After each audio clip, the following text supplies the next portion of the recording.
Desde su presentación, las RTX 3000 dejaron mucho de qué hablar, ya que prometían un increíble rendimiento en videojuegos y mucha capacidad para desarrollar inteligencias artificiales en la gama más alta de la serie, a un excelente precio. En el video de hoy les vengo a hablar de los problemas de stock, de rendimiento y fallos en el diseño que algunos modelos de ciertas ensambladoras están presentando, así que sin nada más que aclarar, pónganse cómodos y cómodas que vamos a comenzar.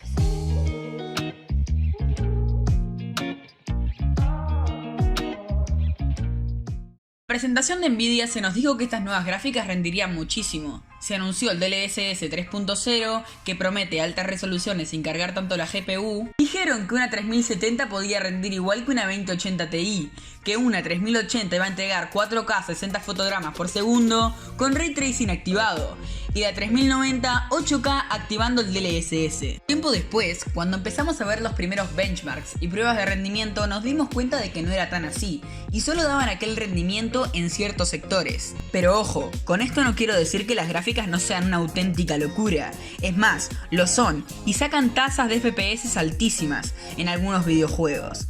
El problema es que el propio videojuego limita el rendimiento, ya que no se puede medir el rendimiento de una gráfica de próxima generación en un juego de esta generación. Los juegos aún no están optimizados para este tipo de gráficas. Nvidia, sabiendo el salto generacional que iban a dar las nuevas consolas y que se estaba a punto de presentar una nueva generación de gráficas Radeon, quiso ser el primero en marcar territorio. Para esto, utilizó una ingeniosa estrategia de marketing, mandó a fabricar unas pocas unidades de la edición de fundadores y se les dio poca información al resto de las ensambladoras. Ocasionó dos grandes problemas. Uno de estos fue que al haber tan pocas unidades a un precio tan accesible, hizo que el stock se acabara en 2 minutos, y los pocos afortunados que las lograron conseguir, la quieren vender a un precio exageradamente alto.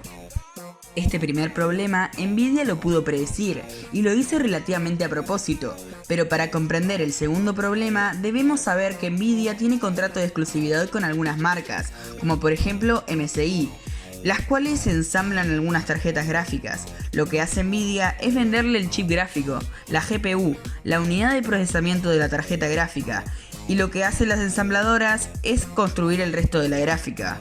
Como ustedes recordarán, yo les dije que Nvidia había dado poca información a las ensambladoras, y la información se les dio a último momento. Por lo que básicamente lo que pasó es que tuvieron un fallo de diseño. Todo empezó cuando, la gente empezó a percatarse de que el juego crashaba. Básicamente vos estabas jugando y pim, se cerraba.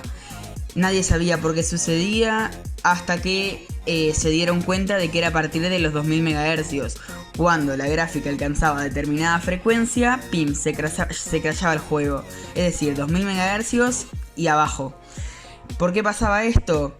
Bueno, se presentaron varias teorías hasta que salió una que era la correcta. Básicamente era un fallo de diseño en la parte de atrás de la PCB, en algo que básicamente nadie se fija, en los condensadores que determinan la frecuencia de la GPU.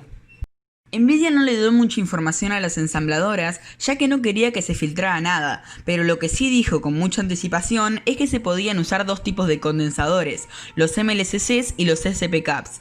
Básicamente los MLCCs se llevan mejor con la frecuencia y peor con la temperatura, y los SPCAPs al revés.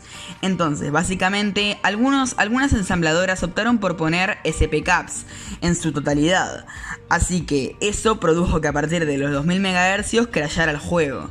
Pero básicamente hay algunos modelos que se salvan y otros modelos que alternaron con los MLCCs y los SPCAPs. La Founders Edition, que es la que fabrica Nvidia, básicamente alternó con 4 SPCAPs y 2 MLCCs, si no me equivoco, y básicamente alcanza las frecuencias perfectas. El modelo de MSI alternó con 5 SPCAPs y un MLCC, que básicamente es lo mínimo para alcanzar ese tipo de frecuencias. Pero hay un modelo en específico que vendría a ser la Asus TUF Gaming de esta generación, que por ahora es el mejor modelo a comprar, y yo lo recomendaría bastante, al no ser que se descubra un fallo después en el modelo de Aorus, pero básicamente es el mejor modelo a comprar, ya que eligió poner en su totalidad los MLCCs, que se llevan muy bien con las frecuencias. Bueno gente, hasta acá el video de hoy. Por acá editando el video, básicamente son las 3 de la mañana, así que no la puedo hacer muy larga. Quería aclarar que básicamente los los tipos de condensadores, los MLCCs y los SP caps, básicamente los pueden diferenciar porque los MLCC se ponen en grupos. Ok, básicamente les voy a proceder a poner una foto acá, básicamente, y nada. Y otra cosa que tenía que aclarar es que básicamente voy a estar inactivo probablemente hasta enero o por ahí. Porque no dispongo de tiempo para poder hacer videos. Básicamente este video me llevó demasiado, lo tuve que hacer en un día y por eso estoy acá a las 3 de la mañana editando el video. Y bueno, básicamente no dispongo de tanto tiempo, pero en verano sí voy a venir fuerte y le voy a dedicar bastante al canal. Así que bueno, gente, gracias por mirar mis videos. Estaría bueno que le metan un buen follow, que la verdad es que no tuvimos nada de seguidores en la... O sea, tuvimos bastante, ¿no? Llegamos a un 20%, pero no es tanto comparado con las vistas que tuvo. Pero bueno, así que denle bien fuerte al botón de suscribirse. Así que nada, nos reímos, nos vemos en enero, que en verano les voy a traer el ensamble de mi PC y después construiré un setup ahí. Me va a quedar fachero. Así que nada, nos reímos, gente.